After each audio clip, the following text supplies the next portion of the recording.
Bonjour à toutes, bonjour à tous. Bienvenue sur C'est la podcast. On se retrouve aujourd'hui pour une nouvelle rubrique, celle des relations amoureuses. Alors, attache ta ceinture, on y va.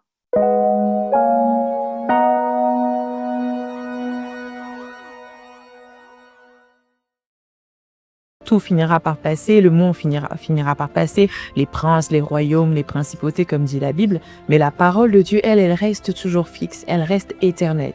Et cette parole-là nous dit l'amour ne meurt jamais.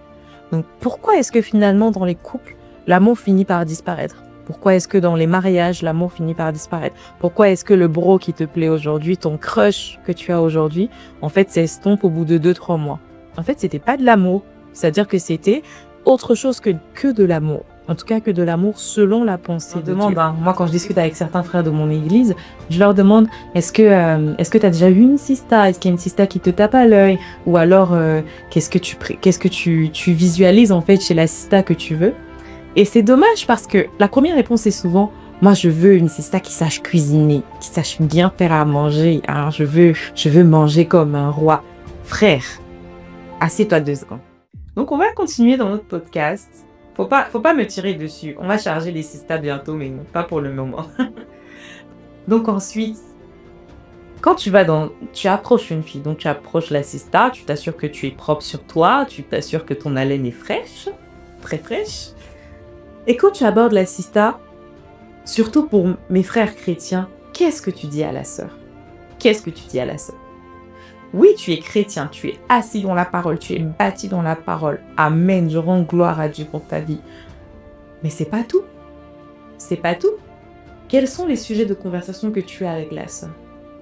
Est-ce que pendant toute la relation, vous allez parler de Genèse à Apocalypse? À un moment, vous allez finir, vous allez arriver à la fin d'Apocalypse, vous faites comment vous recommencez encore de Genèse à Apocalypse? Qu'est-ce que tu dis à la sœur? Qu'est-ce que tu apportes à la sœur? Comment est-ce que tu emmènes des sujets de conversation, des sujets contemporains, des sujets actuels? Quel est ton niveau de culture, en fait, ton degré de culture? Et là, on ne parle pas simplement de ce que tu as fait comme étude. On parle de tout, de la culture générale, on parle de la société, on parle de la musique. C'est en ça que c'est important aussi de connaître quels sont tes centres d'intérêt et quels sont les centres d'intérêt de la personne avec qui tu veux te mettre en relation, en fait. Si toi, tu ne connais pas quels sont tes centres d'intérêt, ou alors si tu n'as qu'un seul centre d'intérêt, à savoir tes études, peut-être que la personne qui est en face de toi n'a pas fait les mêmes études que toi, et peut-être que ça va même pas l'intéresser, finalement, les études que toi tu as fait. Il faut que tu aies du discours, il faut que tu saches de quoi lui parler, il faut que tu saches comment lui parler, il faut que tu captives son attention. Vous savez, lorsque Dieu a fini de faire Ève dans le jardin d'Éden, il la présenta à Adam. Et qu'est-ce qui est intéressant? C'est Adam qui commence à parler.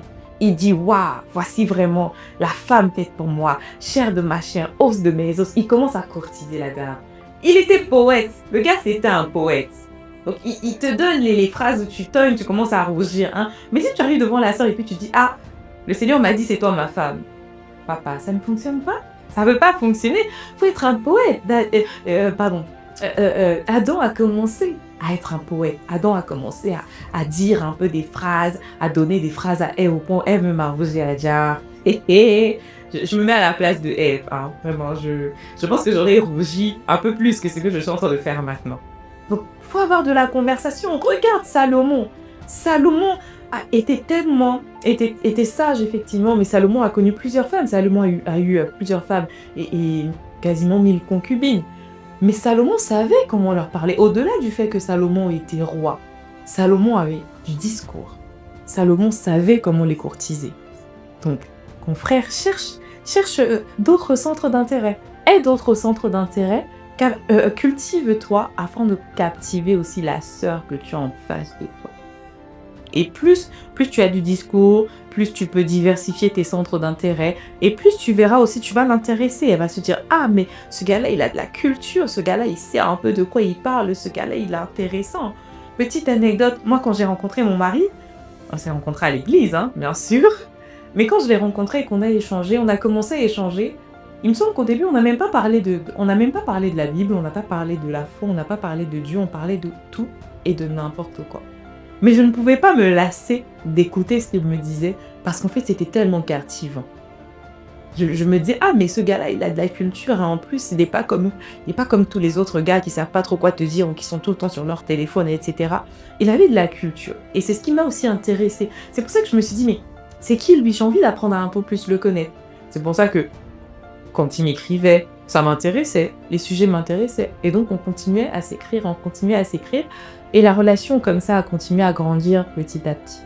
Donc, comme je disais, il avait de la conversation, et ça, c'est quelque chose qui m'intéressait et qui me captivait. Alors, j'étais pas forcément dans cette relation en me disant, faut absolument que je me marie, faut que je me marie, ou alors je suis amoureuse, non. Mais c'était, j'ai envie d'apprendre à connaître cette personne-là, j'ai envie de continuer à la connaître, de la découvrir. Et vraiment, quand je vous dis qu'il y a des choses qui captivent les sistas, c'est la vérité. Par exemple, sa propreté. Sa propreté m'a captivée. Je viens d'un pays où, bon, il y a beaucoup de poussière, il y a les motos, il y a les taxis, les routes sont pas goudronnées, etc. Et souvent, trouver des garçons propres, c'est vraiment, hein, que le Seigneur nous fasse grâce. C'est compliqué. Mais ce qui m'a captivée chez ce frère-là, enfin, chez mon mari aujourd'hui, c'est qu'il avait cette propreté aussi, où je me suis dit, bah, si jamais il y a un garçon propre comme ça, enfin, mes frères sont propres, oui, mais pas à ce niveau-là. Et ça m'intriguait, je me disais, bon. Et vous voyez, ça lui rapportait ce charme qui me donnait encore plus envie de le connaître, qui me donnait encore plus envie de le découvrir en paix. Donc vraiment, mes bros, prenez ces conseils, appliquez-les selon, bien sûr, la direction que le Saint-Esprit vous donne. Et je suis sûre que on aura des témoignages. N'hésitez pas à nous écrire, n'hésitez pas à mettre en témoignage. Si ces conseils vous ont fait du bien, si ces conseils vous ont édifié, on est ensemble. Donc on continue dans notre podcast et on va prendre le temps, avec tout ce qu'on vient d'entendre, d'incliner la tête pendant quelques instants. On va prier ensemble. Si tu te dis, bah, moi je suis un frère, je sais pas vraiment comment être propre, ou je sais pas vraiment comment attirer une sœur qui me plaît, que j'ai vue, je sais pas comment rentrer en fait dans son intimité, comment lui parler, comment l'aborder. On va prendre le temps de prier. Incline la tête avec moi pendant quelques instants. Père de grâce, je prie pour mon frère, je prie en communion avec mon frère aujourd'hui. Et je te demande, Père, de lui donner la sagesse dont il a besoin afin de s'approcher de sa partenaire de destinée. Comme toi, tu as amené Ève auprès d'Adam, Seigneur, je prie pour mon frère que tu puisses ouvrir ses yeux alors que tu ramèneras auprès de lui celle que tu as prévue pour lui. Et je prie, Seigneur, pour que, comme tu as fait avec Adam, tu as mis des paroles de charme dans sa bouche, Seigneur, que tu fasses de même pour mon frère, afin qu'il puisse aborder cette partenaire de destinée que toi tu as placée à ses côtés, pour qu'ensemble ils puissent conquérir, assujettir et dominer le monde à la gloire de notre Seigneur Jésus-Christ. Amen. Amen. On continue. Alors, on va prendre le temps un peu de parler des relations amoureuses à l'adolescence. C'est quand même intéressant, c'est important, je pense, de pouvoir en parler à l'adolescence, parce qu'à l'adolescence, on commence à se construire, on commence à avoir son cercle d'amis avec lesquels on discute de choses beaucoup plus intimes, beaucoup plus profondes, le cercle d'amis, des copines ou même des amis ou des copains, pardon, qui commencent à avoir, eux, des relations amoureuses, à dire oui, j'ai un crush, telle personne me plaît, etc. Et c'est souvent important de s'arrêter aussi à ces relations amoureuses, entre guillemets, dans l'adolescence. L'adolescence, c'est un parcours de vie, vous savez, on naît, on grandit et on finit par mourir. Et à l'adolescence, vraiment, il y a ce moment où en fait, c'est le boom hormonal. Notre corps commence à se développer, il y a des changements en nous qu'on ne comprend pas, qui commencent à arriver. Et souvent, on peut se poser des questions. Souvent, les jeunes filles peuvent se dire « Ah, je deviens une femme ». Qu'est-ce que ça représente ou qu'est-ce que je représente. Et elle commence aussi à attirer le regard en fait des jeunes garçons. Soit des jeunes garçons, soit des hommes un peu plus vieux qu'elle. Et c'est en ça qu'il faudrait revenir à la base, les définitions de l'amour qu'on a donné au début, vous savez, philéo, eros, storgé et agapéo. Et se rendre compte, en fait, se poser la question de qu'est-ce que je manifeste à ce moment-là comme type d'amour. Qu'est-ce que moi je ressens? Qu'est-ce que je ressens en moi? Pour comprendre un peu ce qui est en train de t'arriver, toi adolescente, toi adolescent, et te rendre compte qu'en fait, c'est pas encore de l'amour qui pourrait aboutir sur ce que Dieu a demandé, c'est-à-dire multipliez-vous, remplissez la terre, assujettissez-la. C'est pas encore ce type d'amour.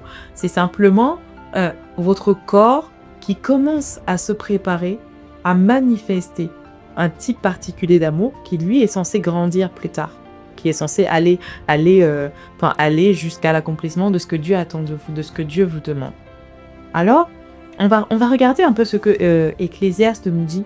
Ecclésiaste au chapitre 3, verset 1. Même verset 1 jusqu'à 8. Mais la phrase qui nous intéresse vraiment, c'est lorsque Salomon dit « Il y a un temps pour tout, un temps pour aimer. » Et après, il y a la suite, bien sûr, un temps pour aimer, un temps pour naître, un temps pour mourir, etc. Mais Ecclésiaste nous rappelle qu'il y a un temps pour toute chose. Donc, à l'adolescence, on ne peut pas encore réellement parler d'amour au point de vouloir accomplir la destinée de Dieu, à savoir, comme je vous l'ai dit tout à l'heure, remplir la terre, la sujettir, dominer, etc. C'est pas encore le moment. À l'adolescence, on se construit encore. À l'adolescence, spirituellement même, on commence à découvrir quelle est son identité en Christ. On commence à marcher sur les voies de notre Seigneur. On commence à comprendre la parole de Dieu. On commence à appliquer, à mettre en pratique les conseils de la parole que la parole de Dieu nous donne. Les relations amoureuses pendant l'adolescence, c'est vraiment très très délicat. Dans l'adolescence, on n'a rien à apporter encore. On n'a rien à donner encore à l'autre. À l'autre dans la relation amoureuse, j'entends. Parce qu'à l'autre dans l'amitié, il y a des choses qu'on peut apporter. À l'autre dans la relation parent-enfant, il y a des choses qu'on peut apporter. Mais dans la relation amoureuse, à l'adolescence, on n'a pas encore des choses à apporter. Parce qu'on n'a même pas encore le sens du sacrifice. On n'a pas encore le sens de se donner pour l'autre. Pourquoi? Parce qu'il y a encore papa, il y a encore maman, il y a encore les frères, il y a encore les sœurs, il y a encore la famille qui apporte encore pour nous, qui donne encore pour nous. Et finalement, nous, on n'a pas encore réellement cette vision de qu'est-ce que je donne, qu'est-ce que j'apporte. Je parle bien de l'adolescence. Je parle de l'adolescence.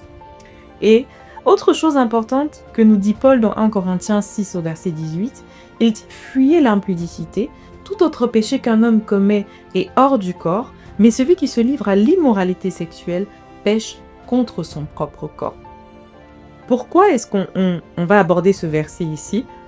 Parce que à l'adolescence, on a souvent comme je disais, il y a ces hormones, etc., qui se réveillent, il y a les crushs, il y a les relations amicales, on veut faire comme les amis, on veut faire comme les copines, on veut faire comme les copains, on veut être les mêmes, etc.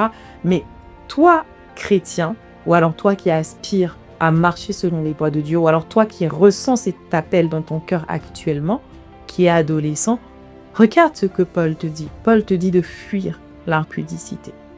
Paul te demande de fuir. Parce que Paul lui-même a constaté certainement que ça, c'est quelque chose dont avec lequel tu ne peux pas te battre. Ou alors tu peux te battre, mais tu n'auras pas la victoire. C'est pour ça qu'il te dit de fuir. Il te dit de fuir parce qu'il sait que à ce moment-là, ta chair, pendant que tu es en train de te construire en tant qu'adolescent, ta chair est encore tellement dominante que toi, tu ne pourras pas prendre le dessus sur elle. Et il te demande de fuir.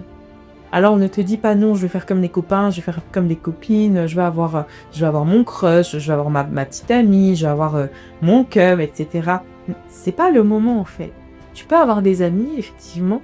Tu peux prendre le temps aussi de te construire et d'échanger. Échanger avec tes parents, échanger avec tes grands frères, échanger avec tes grandes sœurs et leur poser des questions, leur demander.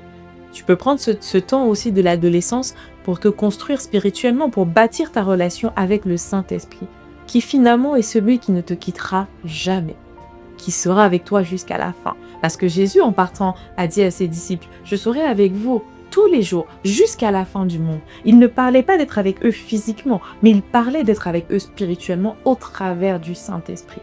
Tu peux prendre ce temps d'adolescence aussi pour te concentrer sur ces relations avec le Saint-Esprit. Celui-là qui ne va jamais te quitter. Celui-là qui, peu importe ce que tu feras demain, qui tu seras, comment tu te comporteras, une fois qu'il est venu en toi, il ne partira pas. Parce que la Bible nous dit, attention, que Dieu ne se réfond jamais de ses dons. Donc s'il t'a donné le Saint-Esprit, il ne va pas te le retirer. Le Saint-Esprit sera toujours avec toi. Et il faut que tu puisses t'appuyer sur lui. Et que tu puisses grandir avec lui pour savoir et apprendre comment aimer au travers de l'amour de Dieu. Amen. Sois béni. Donc, on va parler également des relations amoureuses plutôt à l'âge adulte, avec une question que moi je me posais. vraiment, et que je me pose toujours, c'est comment aimer en fait. Comment aimer? Parce que c'est bien beau, il faut aimer, ou alors on dit je t'aime, etc. Oui, mais comment on aime? Comment aimer? Et Paul nous conduit dans 1 Corinthiens 13, verset 11, dans la version Louis II, il nous dit, pardon, lorsque j'étais enfant, je parlais comme un enfant, je pensais comme un enfant, je raisonnais comme un enfant. Lorsque je suis devenu un homme, j'ai mis fin à ce qui était de l'enfant en moi. Qu'est-ce qui nous frappe? Paul dit, lorsque j'étais enfant, je parlais comme un enfant, je pensais comme un enfant. Et ce verset-ci fait suite, vous savez, au verset qu'on a lu tout à l'heure de 1 Corinthiens 13, à partir du verset 4, sur les définitions, les critères de l'amour, en fait, les caractéristiques, de l'amour que Dieu nous donnait au travers de l'apôtre Paul. Et ce verset-ci, on vient de lire 1 Corinthiens 13, verset 11, fait suite à ce verset-là. Donc, je me suis toujours posé la question, pourquoi Paul, il finit de nous donner les caractéristiques de l'amour? Et après, il me dit, lorsque j'étais un enfant, je me comportais comme un enfant. Et lorsque je parlais comme un enfant, je me comportais comme un enfant. Et lorsque je suis devenu homme, j'ai fait disparaître tout ce qui était de l'enfant en moi. Donc, il y a cette dimension-là où l'amour requiert de la maturité. L'amour requiert de la maturité. Tu peux pas être immature et dire j'aime. C'est pas possible. C'est pas possible. Pourquoi? Parce que aimer, c'est une décision. Aimer, c'est une décision. Quand je dis je veux aimer ou alors je t'aime, ça veut dire que je t'aime indépendamment de ce que tu fais, indépendamment de ce que tu m'apportes, indépendamment de comment tu te présentes, indépendamment de comment tu parles, de ta posture, indépendamment de tout ce qui peut graviter autour, indépendamment de tes blessures de l'âme, indépendamment de tes challenges, indépendamment de tes défis, indépendamment de tes réclamations familiales, je t'aime. Et Paul dit, lorsque je suis devenu un homme, j'ai mis fin. C'est lui-même qui a décidé de mettre fin. C'est-à-dire que Paul, lorsqu'il était enfant, il n'aimait pas comme il fallait aimer. Mais à partir du moment où il a acquis cette maturité, où il est devenu un homme, il a décidé volontairement de mettre fin à ce qui était de l'enfant. Donc il a décidé volontairement d'aimer. D'aimer. Quand on dit souvent, quand les gens disent oui, je vais me marier, etc. Et je fais partie de ceux-là, de ces personnes-là à qui on a demandé oui, tu veux te marier, pourquoi? Et ma première réponse, c'était parce que je l'aime. Et vous savez, à ce moment-là, ma mère spirituelle, celle qui me suit dans la foi, m'a dit, mais tu sais que l'amour ne suffit pas. L'amour n'est pas assez. Surtout quand tu veux te marier, l'amour ne suffit pas. Et c'est quelque chose qu'on découvre en fait chaque jour dans le mariage, chaque jour dans la relation amoureuse. C'est qu'il y a des moments où l'amour finalement seul ne suffit pas. Ou alors, tu prends cette décision-là que oui, je vais t'aimer. Même si tu m'agaces, même si tu m'énerves, même si tu me parles mal, même si tu fais ci, tu fais ça, même si tu as des réclamations familiales, je prends la décision de t'aimer. Je prends la décision de marcher avec toi. Je prends la décision de t'aimer pas comme moi je le pense. Pas de t'aimer de manière, vous savez, de l'amour éros, non. Mais je prends la décision de t'aimer d'un amour agapéo, et bien sûr de tous les autres types d'amour qui découlent, et je prends la décision de t'aimer selon 1 Corinthiens 13, verset 4 à 8. Selon ces caractéristiques-là de l'amour, je prends cette décision-là. Donc, vraiment, mon frère, ma soeur, je t'invite à prendre cette décision-là. Toi, jeune adulte ou toi-même adulte, qui aujourd'hui veut marcher dans cette relation amoureuse ou alors prévoit de marcher dans cette relation amoureuse, prends la décision. Prends cette décision, fais cette résolution d'aimer et de marcher selon l'amour de Dieu, de marcher dans les caractéristiques de l'amour que Dieu donne et pas les caractéristiques que la société donne. Pas selon ton ressenti. C'est pas quand il t'aura donné la moitié de son salaire que tu vas l'aimer. Non. Ça veut dire qu'il y ait la moitié de son salaire, qu'il y ait même la totalité de son salaire ou qu'il n'ait absolument rien, tu prends la décision d'aimer. C'est-à-dire qu'il soit malade, qu'il soit en bonne santé, tu prends la décision de l'aimer. Il ou elle, pardon. Tu prends la décision de l'aimer. Et de marcher en fait dans cet amour et de demeurer dans cet amour. Ce n'est certes pas facile, ce n'est certes pas évident, mais je crois sincèrement qu'avec le Saint-Esprit, on peut tout. Et en s'appuyant sur le Seigneur. Parce que regardons ce que Proverbe au chapitre 3, verset 5 à 6, nous dit. « Confie-toi en l'Éternel de tout ton cœur et ne t'appuie pas sur ta sagesse. Reconnais-le dans toutes tes voies et il aplanira tes sentiers. Si aujourd'hui tu te sens incapable d'aimer, si aujourd'hui tu as l'impression que voilà ton mari ou ta femme t'a déçu, t'a abandonné, t'as laissé tomber et que tu te sens dépassé, tu te dis bah je ne l'aime plus ou je ne peux plus l'aimer, ou alors tu as vécu un traumatisme et tu te demandes comment est-ce que je pourrais encore aimer quelqu'un, confie-toi en l'Éternel, confie-toi dans le Seigneur et assurément il va aplanir toutes tes voies, toutes tes voies. Bien-aimés, prenons le temps. Prenons 30 secondes et prions ensemble. Père de grâce, je viens en accord avec mon frère, avec ma sœur, pour te recommander nos cœurs, Seigneur. Je prie pour quelqu'un qui a de la difficulté à aimer, à manifester de l'amour, ou alors qui se demande comment manifester cet amour, comment montrer cet amour et comment aimer selon tes voies, Seigneur. Nous prions et nous nous recommandons à toi, parce que ta parole déclare que si nous nous recommandons à toi, Seigneur, tu aplaniras nos sentiers, Père, aplanis les montagnes de nos cœurs, aplanis les montagnes de nos cœurs qui se dressent pour nous empêcher d'aimer selon ta volonté, Père. Et nous prions que ton amour remplisse nos cœurs dès maintenant, remplisse nos cœurs et nous sature, Abba Père, afin que chacun de nous soit réellement des véritables vitrines de ton amour pour la gloire de notre Seigneur Jésus-Christ. Amen. Amen. Alors, bien aimé, nous allons finir sur une série de questions. Là, on a basculé chez les jeunes adultes ou même les adultes qui veulent se mettre en relation, dans une relation amoureuse, ou même qu'ils le sont déjà. Souvent, c'est bien de faire une sorte de setup, vous savez, comme on ramène une voiture pour le contrôle technique. Souvent, c'est bien de se poser aussi et de faire soi-même son contrôle technique. Donc, on finit sur certaines questions à se poser soi-même. Première question, c'est est-ce que cette relation me rapproche de Dieu? Est-ce que je me rapproche de Dieu au travers de la personne avec qui je suis? Qu'est-ce que Jacques nous dit? Jacques nous dit dans le chapitre 4, verset 8, « Approchez-vous de Dieu et il s'approchera de vous. » Est-ce que la relation que je souhaiterais établir maintenant, ou même dans laquelle je suis actuellement, est-ce qu'elle me rapproche de Dieu? Est-ce qu'elle m'emmène dans les profondeurs avec Dieu? Est-ce qu'elle m'emmène dans les profondeurs de la parole, de la présence avec Dieu? Est-ce qu'elle m'emmène à changer totalement, à shifter, à être réellement à l'image de Dieu? C'est une première question à se poser. La deuxième question, c'est est-ce qu'on se respecte mutuellement dans cette relation? Est-ce qu'on se respecte? Regardez 1 Corinthiens 13, versets 4 à 8. « L'amour est patient, il est plein de bonté et il ne cherche pas son intérêt. » Est-ce qu'on se respecte? Ou alors est-ce que la personne a besoin de m'écraser pour elle aller au-dessus? Est-ce que la personne a besoin de m'écraser? Ou alors est-ce que moi aussi, j'écrase la personne pour arriver à mon objectif, pour atteindre mon objectif? C'est une question très importante à se poser. Et surtout, nous devons être honnêtes envers nous-mêmes.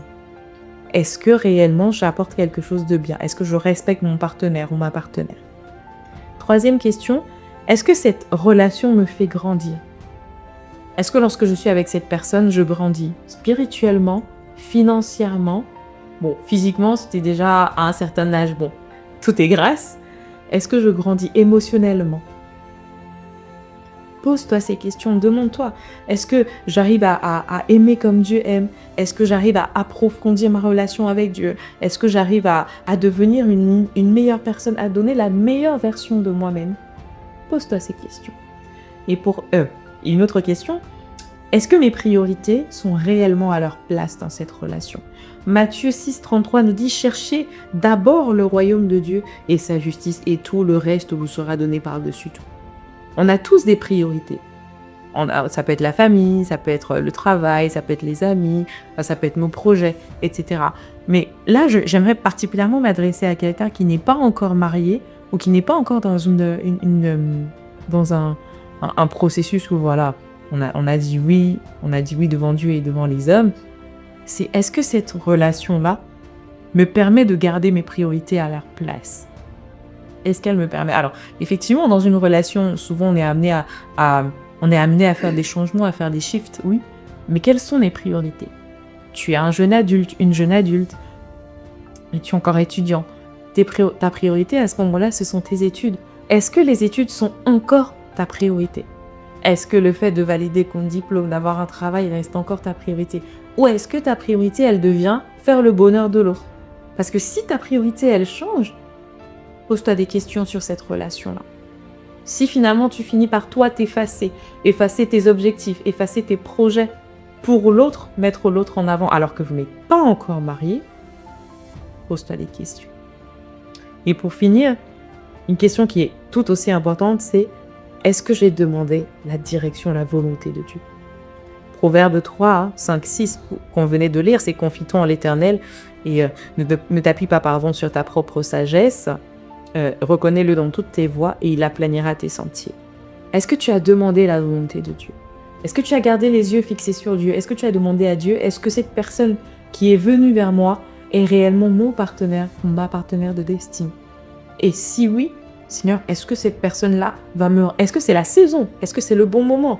Est-ce que cette personne-là va réellement me conduire jusque dans ta présence? Souvent, j'aime bien ce qu'un pasteur que j'affectionne beaucoup a l'habitude de dire, ça peut être la bonne personne, mais pas au bon moment. Rentre en toi-même, demande à Dieu. Parce que si c'est la bonne personne au bon moment, gloire à Dieu. Mais si c'est la bonne personne et que ce n'est pas le bon moment, tu te diras, pourquoi je me suis mariée finalement, Seigneur, tu m'as pas aidé, tu m'as pas écouté, etc. Alors que non, c'est la bonne personne, mais ce n'était pas la bonne saison. Donc demande-toi, est-ce que cette relation-là me conduit dans la direction de Dieu, m'emmène dans la direction de Dieu? Et je suis sûre que le Seigneur répondra toujours. Le Seigneur répondra toujours. Donc on est arrivé à la fin de ce moment. J'espère que vous avez passé un bon moment. En tout cas, moi, j'ai passé un excellent moment en votre présence. Mais avant de nous séparer, on va incliner la tête et on va prier pendant quelques instants. Seigneur, accorde-nous la grâce de connaître tes voies. Je prie en accord avec mon frère, avec ma sœur, un jeune adulte ou un adulte ici présent qui se questionne sur la direction de cette relation.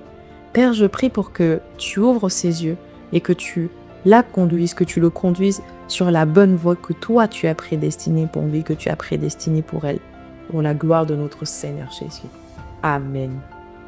Alors, bien-aimé, tu as suivi ce podcast, tu as été béni, nous rendons grâce à Dieu, mais tu te poses des questions. Tu te demandes finalement, est-ce que cet amour de Dieu, moi je pourrais le connaître? Ou alors tu te demandes, tu te dis, je ne peux pas aimer comme Dieu aime. Si c'est possible, mais tout ça commence d'abord par une chose, le fait d'accepter Jésus comme ton Seigneur et ton Sauveur. Si tu as envie de connaître ces dimensions de l'amour dans tes relations, tu as envie d'aller plus en profondeur encore dans tes relations amoureuses, tu en as assez d'aller de fille en fille, de garçon en garçon, tu en as assez de ne pas te poser et tu as envie de revenir à Dieu, tu as envie de changer tes voies, tu as envie d'être quelqu'un de meilleur pour ton ou ta partenaire de destinée, je t'invite à faire simplement ces prières avec moi, à répéter après moi. Seigneur Jésus, je t'accepte aujourd'hui comme mon Seigneur et mon Sauveur. Je te reconnais dans mon cœur comme étant mon maître et je veux revenir à toi. Je veux me confier à toi. Je veux m'abandonner entre tes mains. Je veux m'abandonner selon tes voies et je veux que tu prennes le contrôle de ma vie. Apprends-moi à aimer comme le Père nous aime. Apprends-moi à donner comme le Père t'a donné pour nous et conduis-moi selon ta volonté. Dans le nom de Jésus. Père, je prie pour mon frère et pour ma sœur qui a fait ces prières avec moi. Merci parce que nous savons que ta parole déclare qu'il y a plus de joie pour un seul pécheur qui se répand. Père, je te rends grâce de ce que dans le ciel aujourd'hui, il y a une joie immense parce que mon frère et ma sœur viennent de te donner leur vie, viennent de te reconnaître publiquement comme leur Seigneur et leur Sauveur. Merci parce que nous reconnaissons que leur vie ne sera plus jamais la même et qu'ils seront dorénavant des vases qui transportent l'amour à la gloire de votre Seigneur Jésus. Amen. Amen. Bien-aimé, si tu as fait cette prière avec moi, n'hésite pas à nous contacter via nos réseaux sociaux, n'hésite pas à nous laisser un message, à nous dire que tu as fait la prière du salut, tu as fait cette prière avec nous et on va t'accompagner dans cette nouvelle démarche et on pourra répondre aussi à toutes tes questions si jamais tu en as. Voilà, c'était tout pour nous pour ce nouvel épisode. On se retrouve très prochainement pour une prochaine rubrique. N'hésitez pas à vous connecter, on est ensemble. Peace.